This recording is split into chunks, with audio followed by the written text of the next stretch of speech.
Assalamualaikum warahmatullahi wabarakatuh. Nama saya Ruli Andika, NPM 1851020180. Di sini saya akan membahas tentang kodifikasi akad dan produk bank syariah. Kodifikasi akad dan produk pada bank syariah dibagi menjadi tiga, yaitu penghimpunan dana, penyaluran dana, pelayanan jasa. Yang dimana penghimpunan dana adalah kegiatan usaha lembaga keuangan dalam menarik dan mengumpulkan dana dari masyarakat dan menampungnya dalam bentuk simpanan, giro, tabungan, deposito, atau surat berharga lainnya.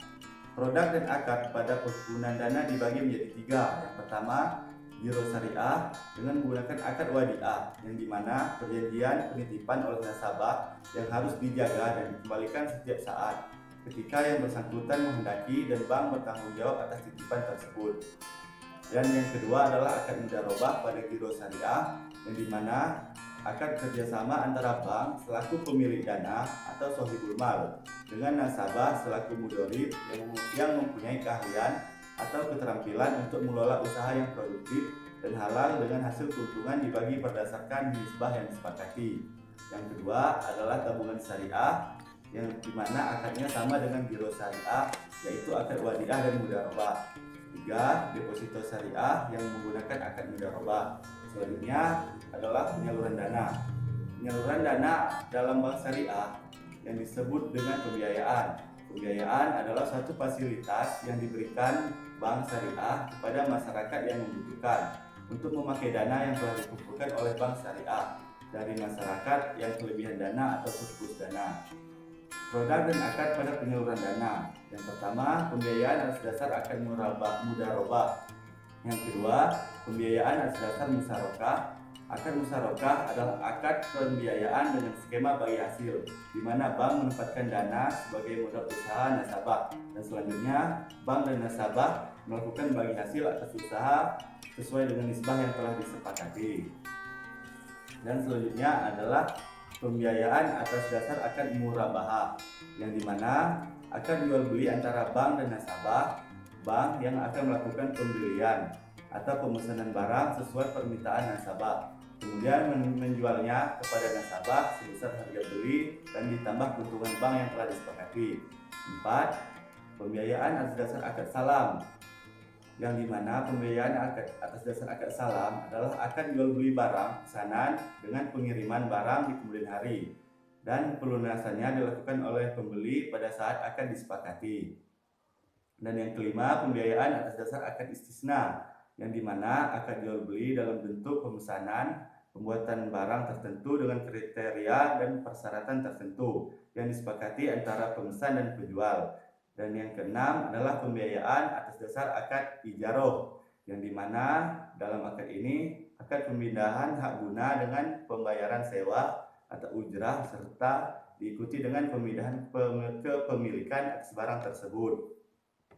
Yang ketujuh, pembiayaan atas dasar akad qard, yang dimana suatu akad pinjaman atau penyaluran dana kepada nasabah dengan ketentuan bahwa nasabah wajib mengembalikan dana yang diterima kepada bank syariah pada waktu yang telah disepakati.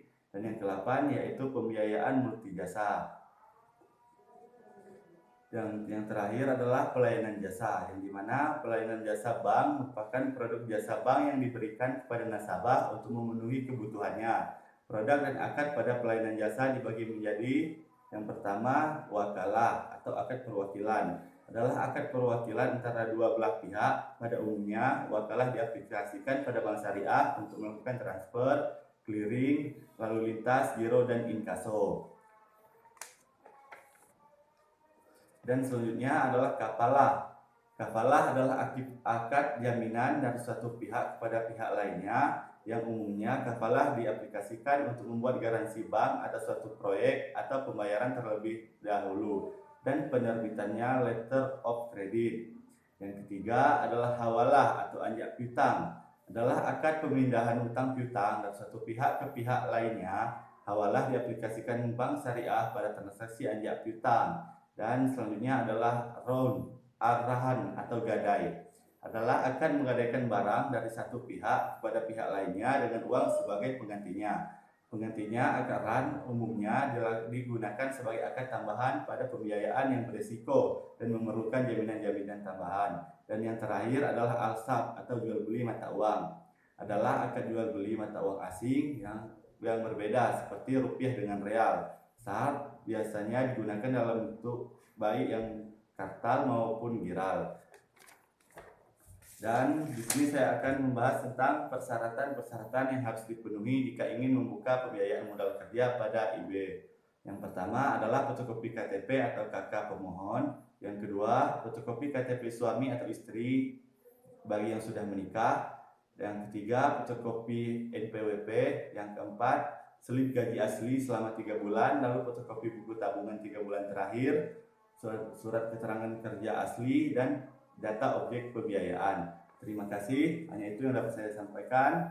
Wabillahi taufiq wal hidayah. Wassalamualaikum warahmatullahi wabarakatuh.